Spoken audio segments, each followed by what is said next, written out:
The Iran war today. Breaking news, USA Today. Shocking incident in America, big Iran. Big update just came from USA, Iran Today, war. President Trump has threatened to eliminate Iranian attack ships approaching his blockade of Iranian ports in the Strait of Hormuz. We can't let a country blackmail or extort the world, because that's what they're doing. They're really blackmailing the world. We're not going to let that happen. The failure of peace talks over the weekend has caused another surge in oil prices as Iran calls the blockade piracy and threatens to retaliate.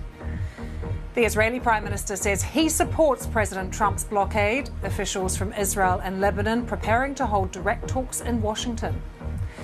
And Pope Leo says he will continue to speak out against the war after fierce criticism from Donald Trump.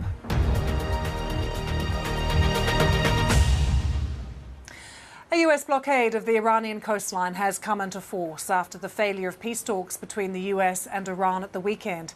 The US says all vessels will be subject to interception, diversion and capture, except those transiting the Strait of Hormuz to and from non-Iranian ports.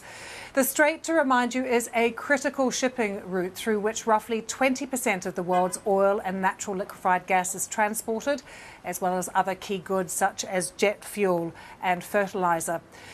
Shortly after the blockade began, President Trump took to Truth Social, and this is what he posted. He called a warning for fast attack Iranian vessels, writing, "If any of these ships come anywhere close to our blockade, they will be immediately eliminated." Well, before we discuss all of this further, we thought it would be useful to give you an idea of just how many Iranian ports there are in the area. You can see here Karg Island, which we've already heard a lot about during the war, but there are a number of others dotted all along the coast, including Chabaha in the Gulf of Oman. Moving up into the Strait of Hormuz, you have Bandar Abbas there, as you can see, and many more along the coast, including Lavan, Imam Khomeini, and Khorramshahr.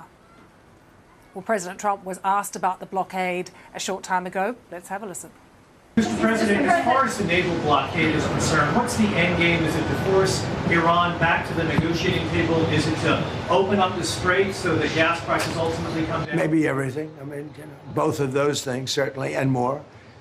We can't let a country blackmail or extort the world, because that's what they're doing. They're really blackmailing the world. We're not going to let that happen. So what is Donald Trump hoping to achieve from the blockade? What are the risks as well? Ben Chu from BBC Verify has been taking a look. Donald Trump's blockade of the Strait of Hormuz has begun, and this is the picture of the strait using live ship tracking information shortly after the blockade was imposed. And unsurprisingly, it's showing not much moving through. Now, the US military has clarified the blockade will apply only to vessels going to or from Iranian ports. So what's it intended to achieve? Well, let's